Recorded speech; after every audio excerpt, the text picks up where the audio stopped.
In the 1890s, there was a drying up of the lumber industry and the mining industry. The smelting processes kind of just were no longer viable in that area. So this led into a pretty harsh winter. Diphtheria took over in the town of Black River Falls, and people started believing that essentially Satan worship and witchcraft had been taking hold in the town.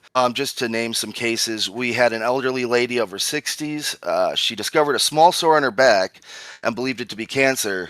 Since she thought it was going to kill her, she went in the backyard and doused herself in kerosene and self-immolated. Whoa. And then there was Mrs. John Larson, a local farmer's wife.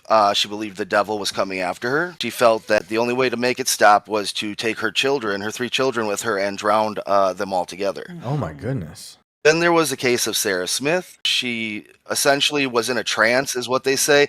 It's weird because, like, if you're a coroner or whatever, or a undertaker, like, you'd think you'd recognize somebody in a trance versus somebody who's dead.